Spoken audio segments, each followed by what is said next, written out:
요한일서의 제목이 요한일서이기 때문에 우리는 당연히 예수님의 제자 요한이 기록했겠거니라고 생각하고 있는 편지가 요한일서입니다. 그러나 요한일서를 자세히 읽어보신 분들은 아시겠지만 요한일서는 누가 기록했는지 언급이 전혀 되지 않는 편지입니다. 요한이란 단어가 등장하지 않습니다. 우리는 성경에 있는 편지의 제목대로 요한의 첫 번째 편지, 이것은 나중에 교회가 정했고 그래서 제목으로 일컬어지는 것입니다. 그러나 사도 요한이 이 편지를 썼다고 믿는 데에는 세 가지 이유가 있습니다. 첫 번째, 초기 기독교 저술가 이레니우스, 클레멘트, 터툴리안 등이 사도 요한이 이 편지를 썼다고 인정하기 때문입니다. 또한 두 번째, 저자는 자신이 예수님이 지상에서 생활하셨을 때 함께 다니며 목격했다라고 밝혔기 때문입니다. 1절에 태초부터 있는 생명의 말씀에 관하여 우리가 들은 바요 눈으로 본 바요 자세히 보고 우리의 손으로 만진 바다라고 밝히고 있습니다. 요한복음 21장 24절 끝부분에서 우리는 그것을 기록한 사도가 자신이 사랑받는 제자, 즉 예수님과 가장 친밀한 개인적인 우정을 가진 제자였다라는 것을 밝혔다는 것을 압니다. 또한 만찬의 자리에서 요한은 예수님의 가슴에 맞닿아 있는 가장 가까운 자리에 앉아 있었고 예수님께서는 그의 어머니를 요한에게 맡기십니다. 그래서 우리는 이 책의 저자가 요한이다라고 생각합니다. 또한 세 번째, 요한일서에 쓰여진 문체와 용어가 요한복음과 거의 동일합니다. 그러므로 가장 가능성 있는 결론은 사랑받는 제자이자 복음서까지 기록한 요한, 서신의 저자는 사도 요한이라고 결론을 짓습니다. 요한 사도는 요한복음에서 자신을 예수님이 가장 사랑하는 제자라고 소개했고 요한일서에서는 뭐라고 자신을 소개했다고 말씀드렸습니까? 장로라고 소개했습니다.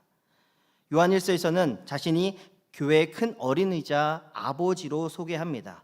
이 부분만 다르지 대부분의 문체와 용어에서 이 편지는 요한 사도가 쓴 것이 분명한 것을 확인하게 됩니다.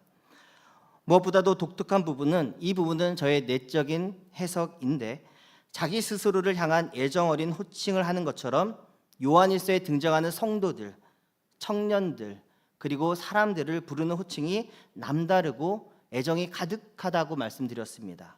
2장 1절에서는 뭐라고 부릅니까? 성도를 나의 자녀들아 라고 부릅니다. 2장 7절에서는 뭐라고 부릅니까? 사랑하는 자들아. 2장 13절에서는 아비들아 라고 부릅니다. 2장 13절에서는 중반부에 청년들아 라고 부릅니다. 그리고 14절에는 아이들아 라고 부릅니다. 제가 처음으로 전임으로 사역했던 교회는 목회자가 또한 성도들이나 또한 목회자끼리도 사랑합니다 하고 이렇게 허그를 해줍니다. 되게 낯간지럽습니다. 근데 제가 지난 교회에서 사역했던 교회는 목사님 사랑합니다 이렇게 능청맞게 할 수 있잖아요. 그러면 목사 하지 마요. 나도 내 아내한테 사랑한다고 말 잘 안 하는데 그렇게 하면 낯간지러워요. 그럽니다. 사도 요한은 독특한 사람입니다. 사랑합니다 아이들아 자녀들아 하며 안아주고 허그하며 품어주는 그런 사도였습니다. 오늘 읽은 본문은 크게 세 개의 단락으로 나누어집니다. 5절은 하나님은 빛이시라 라는 기초를 설명하고 또한 6절과 7절은 빛 가운데 행하라 적용하고 있으며 8절에서 10절은 스스로 죄 없다고 주장하지 말라는 설명으로 나누어집니다. 오늘은 누림과 사귐의 은혜라는 제목으로 하나님의 말씀을 전합니다. 성도 여러분, 하나님과 사귐을 잘 누리고 계십니까? 성도와의 사귐도 교제도 잘 누리고 계십니까? 또한 예수 안에서 그 풍성한 생명의 은혜를 잘 누리고 계신지 오늘 말씀을 통해서 한번 잘 점검해 보시기 바랍니다. 오늘은 예수님과 친밀한 사귐을 갖는 성도들이 누리는 그 풍성한 삶의 혜택과 은총에 대해서 나누는 두 번째 시간이 됩니다.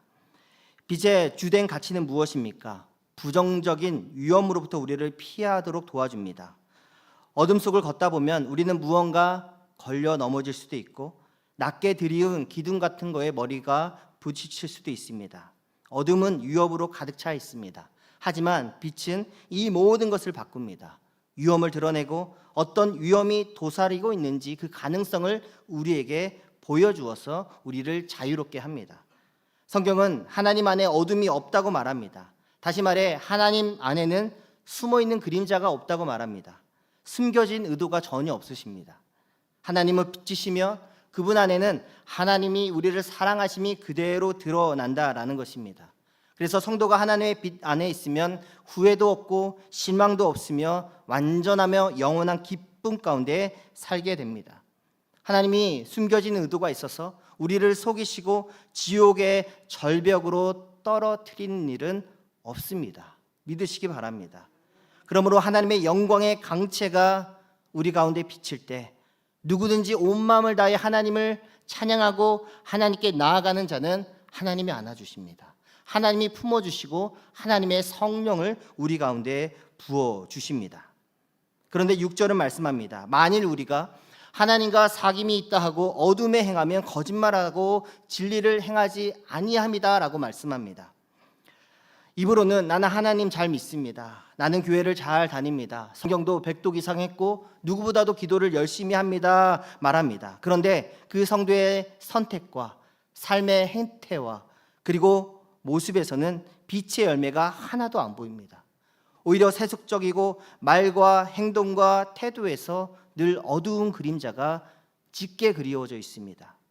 만약 그런 성도가 있다면 나는 하나님과 사귐이 있다면서 실제로는 어둠 가운데 행하며 거짓말하고 있는 것이다 라고 사도 요한은 말합니다. 진리 가운데 살고 있는 것이 아니다 말합니다. 만약 누군가 보석과 자갈이 있습니다. 근데 자갈을 선택합니다. 보석이 아닌 자갈을 선택하려면 어떻게 해야 됩니까? 눈이 멀어야 합니다. 생명수와 구정물 중에서 더러운 물을 선택하려면 그 사람의 눈은 멀어 있어야 합니다. 어두워야 합니다. 만약 어떤 사람이 어두운 방 안에 있습니다. 그래서 구원의 손길을 뻗기 위해서 손을 내밀었더니 한 손에 부드럽고 따뜻한 털이 만져집니다. 그리고 다른 한 손에는 차갑고 날카로운 뭉툭한 무언가 만져집니다. 그래서 그 사람은 부드럽고 따뜻한 것을 선택하고 거기로 방향을 정합니다. 그런데 빛이 비치자 따뜻하고 부드러운 털은 사람을 잡아먹는 끔찍한 짐승이었고 단단하고 차가운 칼날은 구원을 위해서 칼을 들고 계신 그리스도 예수님인 것을 발견하게 됩니다. 우리는 어둠 가운데서는 그리스도를 발견하지 못합니다.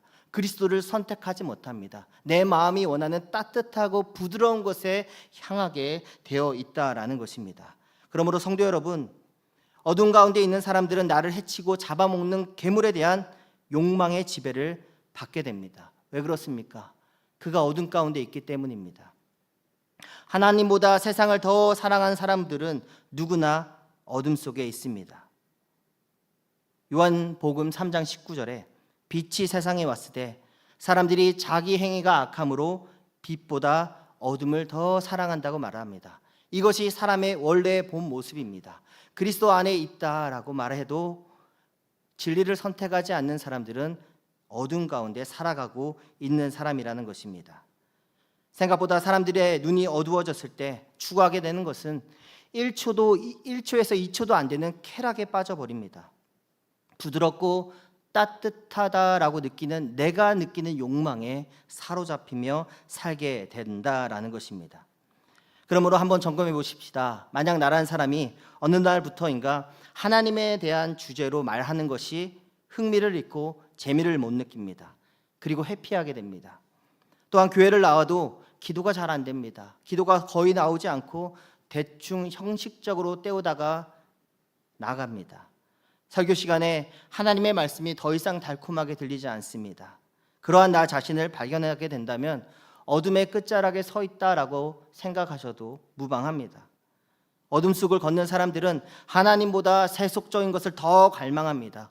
빛 대신 하나님보다 그 빛이 싫어지고 숨고 싶고 숨기고 싶고 벗어나고 싶어 한다라는 것입니다. 그러므로 한번 따라하겠습니다. 나는 죄인입니다. 우리는 죄인입니다. 스스로를 속여서는 안 됩니다. 스스로 나는 괜찮다, 나는 죄가 없다, 나는 멀쩡하다, 나처럼만 신앙생활 해라, 스스로 속이시면 안 된다고 오늘 말씀은 말합니다. 8절에 만일 우리가 죄 없다고 말하면 스스로 속이고 또 진리가 우리 속에 있지 아니하다라고 말씀합니다. 하나님, 나는 죄인입니다. 나의 연약함을 아시지 않습니까? 주여 나를 불쌍히 여겨 주소서, 은혜를 부어 주소서 하는 자에게 하나님이 찾아가신다라는 것을 잊지 마시기 바랍니다.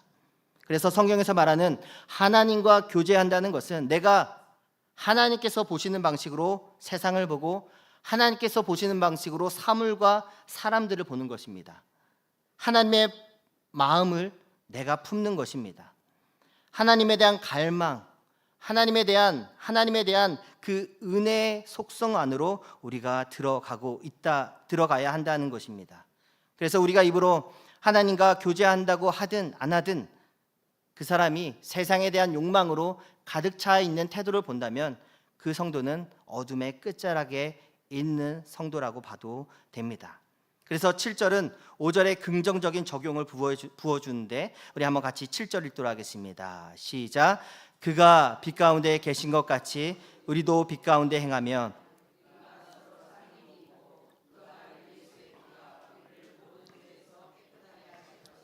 빛 가운데 행한다는 것은 어둠 속을 걷는 것과 정반대입니다. 그것은 현실 있는 그대로 보고 하나님의 빛에 부합하는 갈망을 따라 살아가는 것입니다. 하나님이 빛이시고 그분 안에 어둠이 조금도 없다면 하나님은 우리의 가장 깊은 갈망을 끌어내 주시는 분이십니다. 7절에 따르면 빛의 안에 행하는 것은 두 가지가 수반됩니다. 만일 우리가 빛 안에서 행하면 첫 번째, 우리 서로 사귐이 있다라고 말씀합니다. 그리고 두 번째, 하나님의 아들 예수 그리스도의 보혈이 우리를 깨끗하게 하신다고 말씀합니다. 여기서 서로는 누구입니까? 6절은 하나님과 믿는 자를 가리킵니다. 6절에 만일 우리가 하나님과 사귐이 있다 하고, 여기서 서로의 사귐은 하나님과 믿는 성도와의 개인적인 친밀함을 말씀하고 있습니다. 그리고 6절 후반절에 만일 우리가 하나님과 사귐이 있다 하고 어둠에 행하면 거짓말을 하고 진리를 행하지 아니합니다. 즉 그 서로 사귐, 하나님과 믿는 자의 사귐은 이미 무너졌고 파괴되어 있다라고 말씀하고 있습니다. 그리고 7절에 하나님과의 사귐을 유지하는 것은 뭐라고 말씀합니까? 빛 가운데 행하는 것이다라고 말씀합니다. 7절, 그가 빛 가운데 계시는 것 같이 우리도 빛 가운데 행하면 서로 사귐이 있다라고 말씀합니다. 그러므로 빛 가운데 행하며 서로 사귐이 있는 그 자체가 하나님과의 깊은 사귐 가운데 우리가 살아가고 있는 것이다라고 말씀합니다. 또한 두 번째, 서로 사귐의 의미와 대상은 누구입니까? 3절과 7절에 말하고 있는 바와 같이 동료 성도들과의 사귐을 말합니다. 사도 요한은 자신의 사명으로 그리스도를 전파하고 성도들이 서로 성령 안에서 진정한 사귐과 교제를 갖게 되기를 원했습니다. 사도 바울도 갈라디아서 6장 10절에서 이 성도 간의 사귐에 대해서 이렇게 말합니다. 그러므로 우리는 기에 있는 대로 모든 이에게 착한 일을 하되 누구에게 하자고 말합니까? 더욱 믿음의 가정들과 교제하고 사귀라고 말씀하고 있습니다.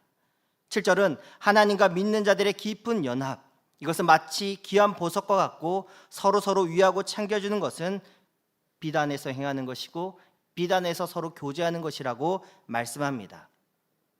이번에 저희 아이가 팔을 다쳐서 수술을 하고 또한 박 목사님의 가정에 출산 이슈가 생겼을 때 최근에 박 목사님과 산책을 하면서 함께 대화를 하면서 저와 박 목사님이 동일한 고백을 했습니다.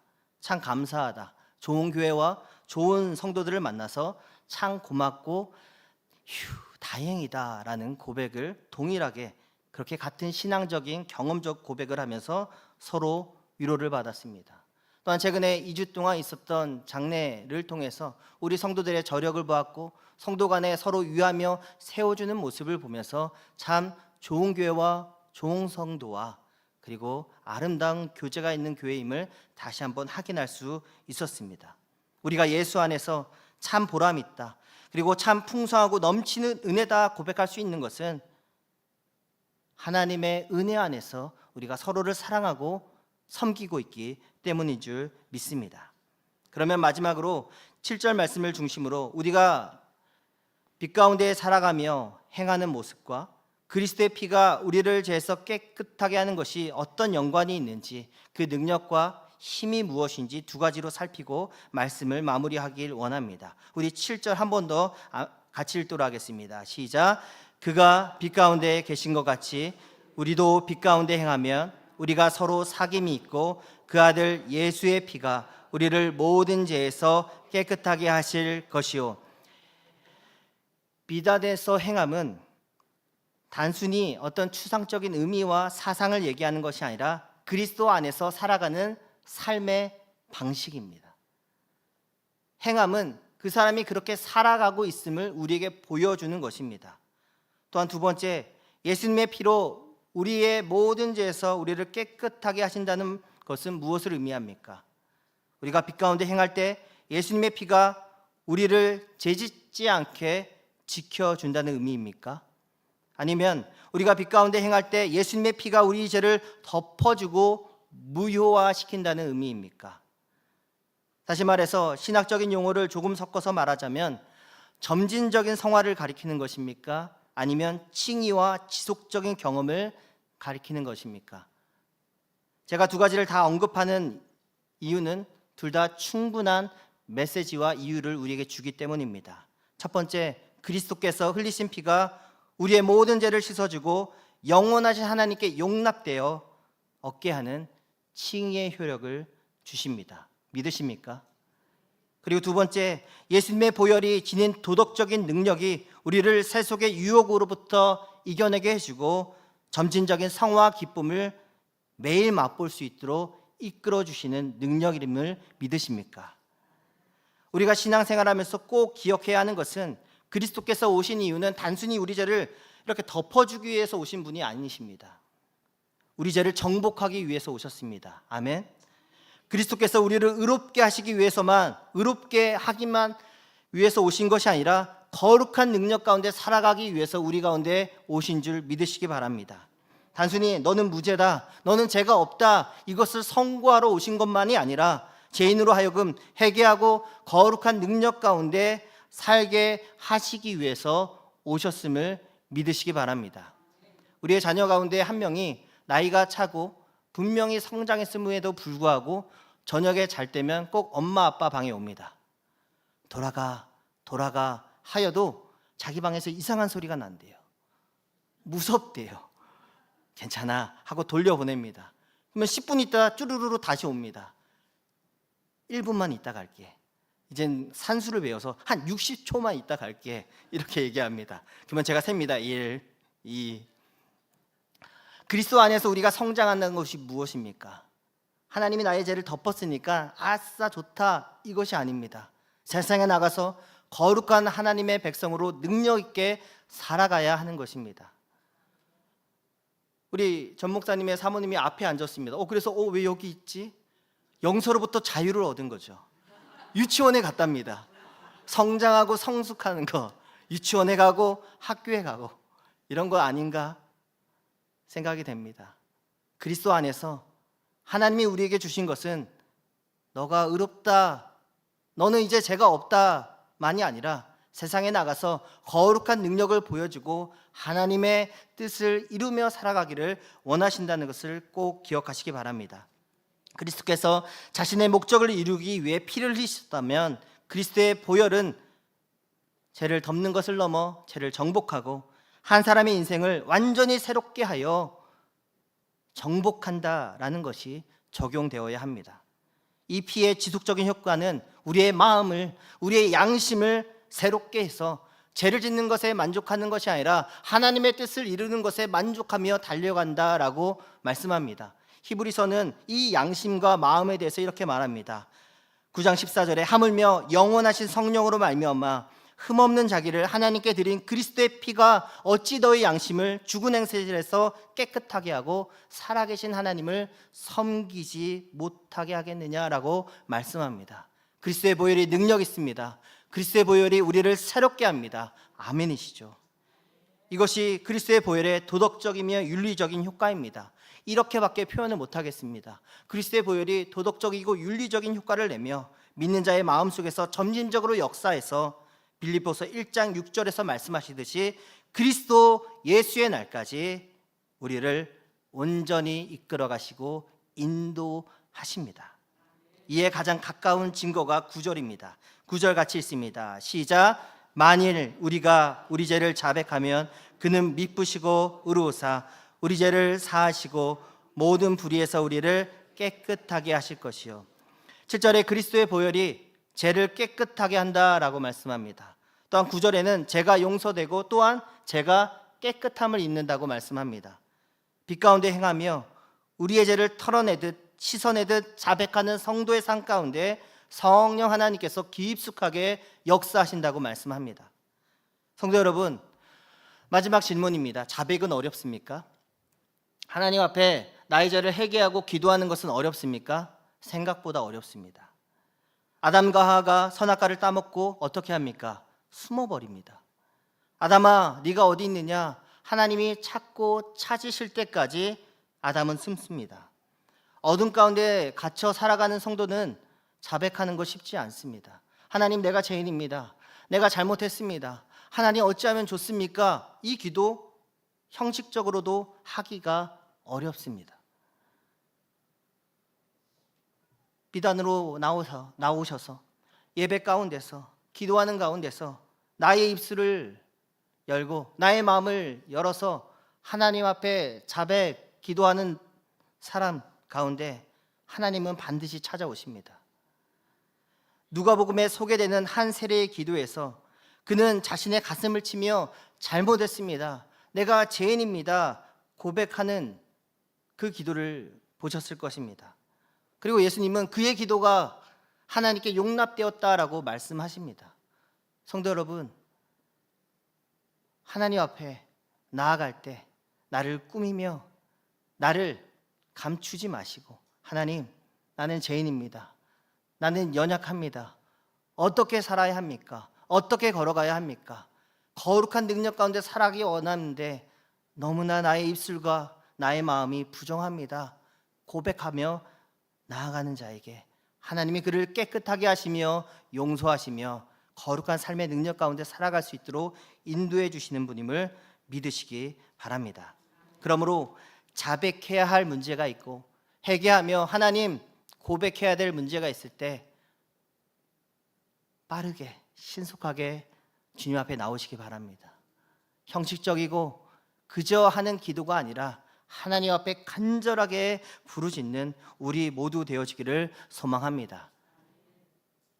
크게 소리 지르며 기도하는 것을 받으십니까? 아니면 내면의 깊숙한 곳으로 기도할 때 하나님 받으십니까? 둘 다 받으십니다. 핵심은 하나입니다. 진실하게 기도하는 자의 기도를 하나님은 아신다라는 것입니다. 하나님께서는 나의 백을 원하십니다. 나의 백을 다 보여드리고 온전한 자백 가운데 하나님의 은혜 가운데 살아갈 수 있는 우리 모두 되어지기를 소망합니다. 이 시간에 우리가 함께 찬양했던 첫 번째 곡, 오늘 이곳에 계신 성령님, 오늘 이곳에 계신 성령님을 함께 찬양하며 우리 나아갑니다.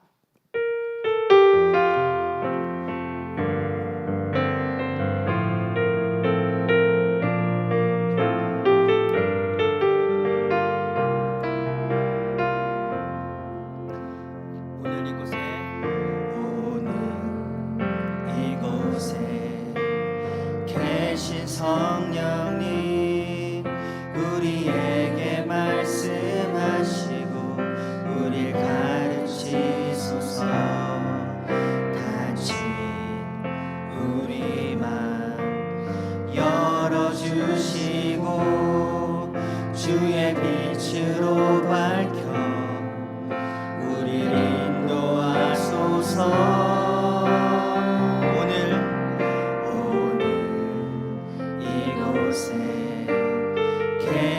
성령님 우리에게 말씀하시고 우릴 가르치소서.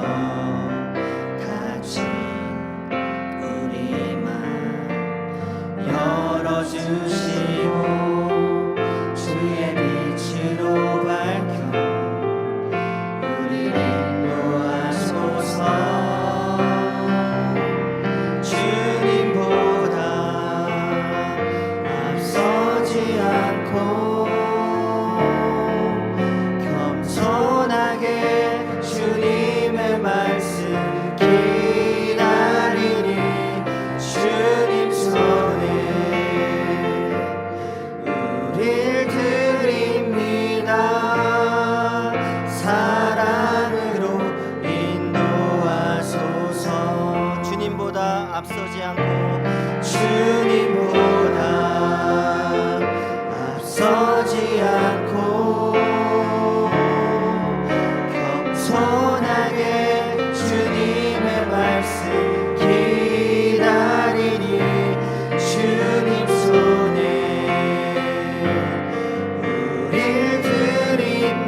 하나님은 우리 마음 가운데 말씀하시는 분이십니다. 사랑 가운데 말씀하시는 분이십니다. 너의 죄를 회개하라, 너의 굳은 마음을 새롭게 하기 원한다 말씀하시는 분이십니다. 이 시간에 우리가 혹시나 어둠 가운데 힘들고 괴롭고 또한 땅에 처박힌 것처럼 괴롭다면 하나님 앞에 나아가시기 바랍니다. 빛 가운데 사는 자가 흙이 아니라 보석을 선택하고 빛 가운데 사는 자가 구정물이 아니라 생명수를 마시게 될 것입니다.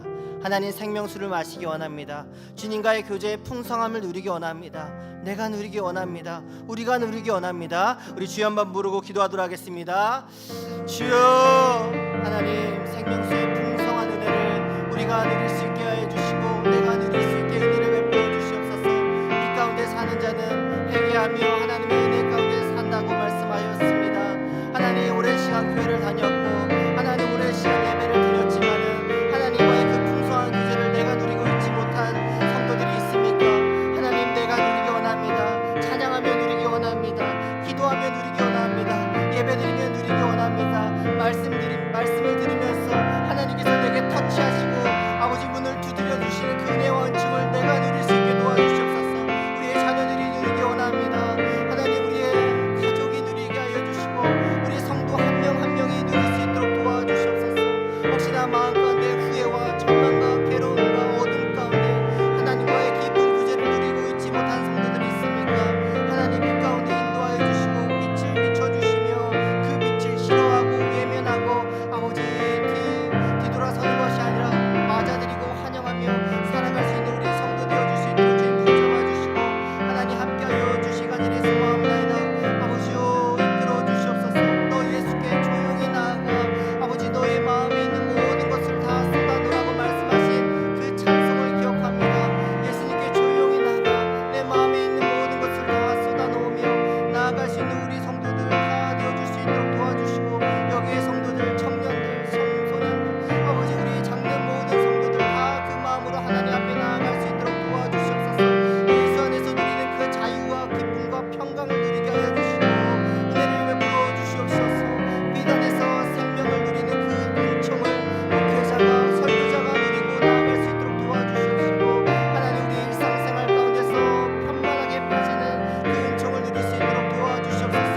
우리를 의롭게 하시고 거룩한 능력으로 세워주신 주님을 믿습니다. 거룩하게 세워주신 그 능력 가운데 우리가 살아갈 수 있도록 도와주시옵시고 하나님 함께하여 주시옵소서. 아버지요 인도하여 주시옵소서. 하나님 함께하여 주시옵시고 이끌어 주시옵소서.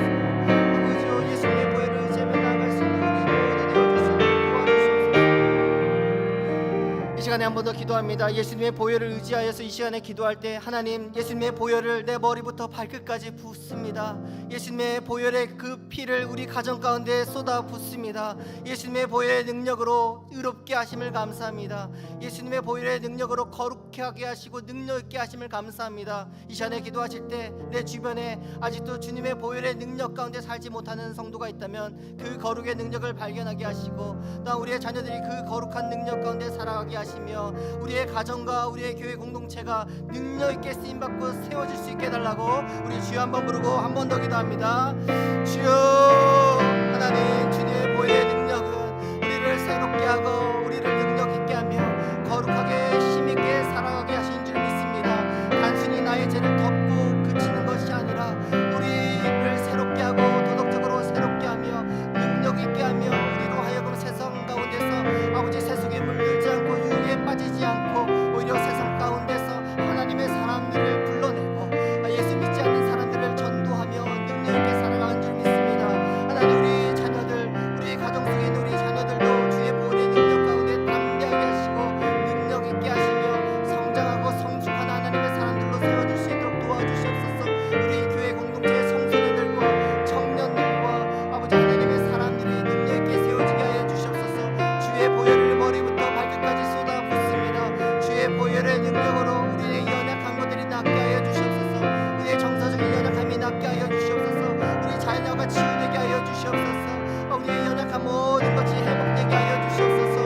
주의 보혈의 능력인 줄 믿습니다. 주의 보혈로 깨끗하게 하시고 거룩하게 하시며 하나님의 뜻이 이루어지게 하여 주시옵소서. 하나님 은혜를 베풀어 주시가지를 소망합니다. 주의 보혈에 닿는 모든 것마다 정결하게 하시고 은롭게 하신다는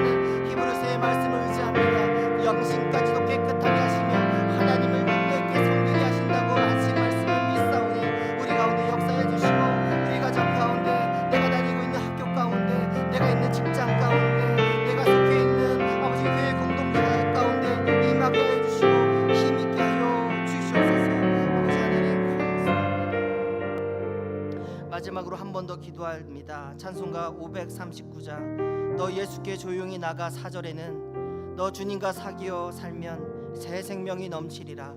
주 예수를 찾는 이 앞에 참 밝은 빛 비춘다라고 말합니다. 이 시간에 1분 정도 묵상으로 기도하며 나아갈 때 하나님 주 예수님과 사귐의 기쁨을 누리기 원합니다. 그 생명의 밝은 빛을 비추어 주시기 원합니다. 내가 숨지 않고 그 빛 가운데 두 팔 벌립니다. 은혜 베풀어 주십시오. 같이 기도하며 나아갑니다. 아버지 하나님,